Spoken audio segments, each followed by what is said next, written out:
Est-ce que vous avez déjà retrouvé un arôme de banane dans les vins que vous dégustez? C'est un arôme qui est assez classique sur certains vins rouges, qui est régulièrement cité quand on déguste certains types de vins. Et c'est ce dont je voudrais vous parler aujourd'hui, de qu'est-ce que c'est que cet arôme, d'où il provient et comment le retrouver dans vos dégustations. Alors, de manière générale, première chose à avoir en tête, vous savez qu'on classe les arômes du vin en différentes catégories. Les primaires, secondaires, tertiaires. Bon, ce n'est pas l'objet de cette vidéo, mais je le rappelle très rapidement. Les arômes primaires, ce sont ceux qui sont liés au raisin, donc au cépage, qui sont spécifiques d'un raisin. Les arômes secondaires, ils sont créés par les processus de vinification. Et les arômes tertiaires, ce sont les arômes qui peuvent être apportés par des évolutions du vieillissement dans un fût de chêne ou vieillissement dans votre cave. Donc primaire, secondaire, tertiaire. Quand je parle de l'arôme de banane, on fait référence surtout à deux catégories, l'arôme primaire et secondaire. Primaire, ça veut dire que c'est un cépage qui pourrait être lié à certains types de raisins en particulier. Certains types de raisins, alors vous allez me dire, quand je croque dans un raisin, enfin quand je sens un grain de raisin, c'est quand même rare de sentir la banane. Donc effectivement, quand on parle d'arômes primaires, on fait référence très souvent à des arômes qui sont présents dans le raisin, mais qui ne sont pas libres. Donc qui ne sont pas libres, c'est-à-dire que quand je sens le raisin, ils ne vont pas, comme toute molécule volatile, voler jusqu'à votre nez, ce qui vous permettrait de les identifier. Ils ne sont pas libres et ils sont présents sous forme de précurseurs d'arômes. Mais ces précurseurs d'arômes qui existent dans ma baie de raisin vont se révéler ensuite dans le processus de fermentation. C'est pour ça qu'un vin est beaucoup plus intéressant qu'un jus de raisin, est beaucoup plus complexe qu'un simple jus de raisin, parce que la phase de fermentation alcoolique permet de révéler tout le potentiel en quelque sorte, puisqu'on a tous les précurseurs d'arômes qui sont révélés par la fermentation. Donc d'une part, l'arôme de banane que vous pouvez éventuellement percevoir dans un verre de vin, ça peut être lié à un cépage, mais c'est avant tout lié à un processus de vinification.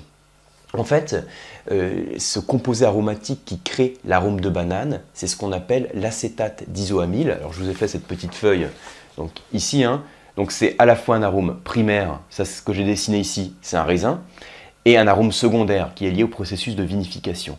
Et c'est l'acétate d'isoamyle qui est lié à cet arôme de banane.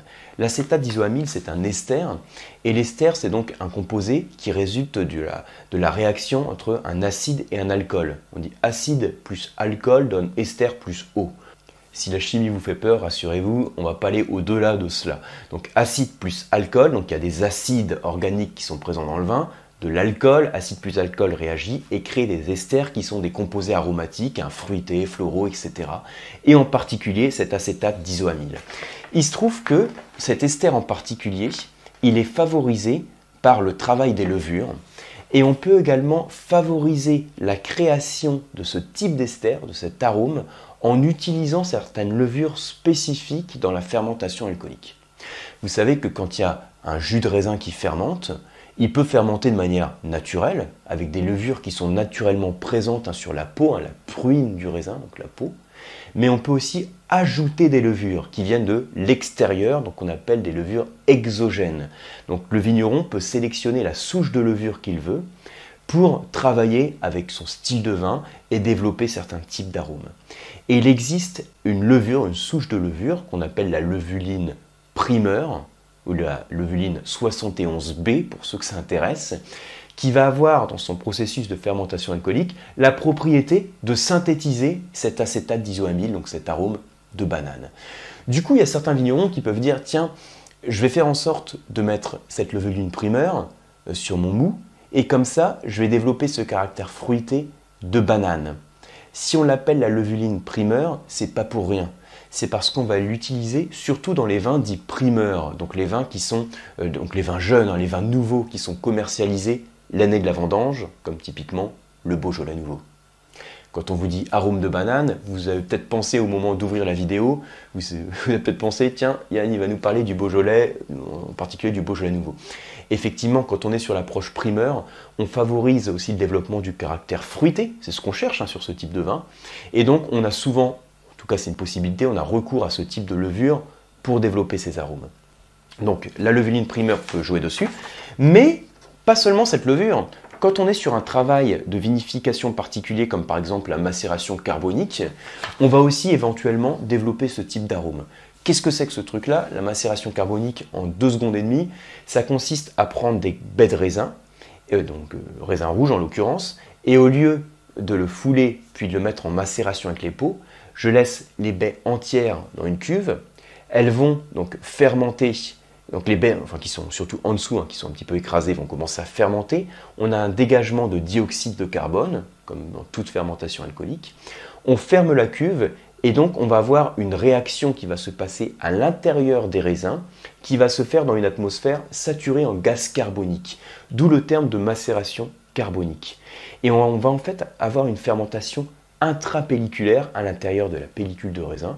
Alors sans entrer dans le détail, parce que ce n'est pas l'objet de la vidéo ici, qui va permettre d'extraire des notes très fruitées et de la fraîcheur dans les vins. C'est la vinification que l'on fait de manière classique sur le Beaujolais. Je prends un petit peu de raccourci, je simplifie pour les besoins de la vidéo, mais mon but c'est de vous donner des repères. Donc qu'est-ce qu'il faut retenir, puisque l'objet de la vidéo c'est qu'est-ce que c'est que l'arôme de banane et d'où il provient. C'est un arôme qui peut être lié au raisin, mais qui est avant tout un arôme qui va être exprimé dans les processus de fermentation, donc un arôme qu'on va faire rentrer aussi dans la catégorie secondaire, qui correspond à un ester qui est l'acétate d'isoamyle, et cet ester particulier, il peut être favorisé par l'emploi de certaines levures, notamment des levures, je vous ai cité la levuline 71B, levuline primeur, qu'on peut faire le choix d'utiliser dans certaines vinifications, notamment sur les vins nouveaux, mais également dans des macérations carboniques. Donc ça peut arriver que vous dégustiez, là je suis ici en Espagne quand j'enregistre la vidéo, que vous dégustiez un Rioja Roben ou un Carignan espagnol qui a subi une macération carbonique, et vous allez retrouver au nez, avant même de le déguster, au nez quelques arômes de banane. Parce que ce processus de macération carbonique pourrait favoriser le développement de cet ester spécifique à la banane. Voilà pour cette petite vidéo, j'espère que ça vous parle plus et puis que la prochaine fois que vous sentirez l'arôme de banane, vous comprendrez un petit peu mieux son origine. A très bientôt pour la prochaine leçon.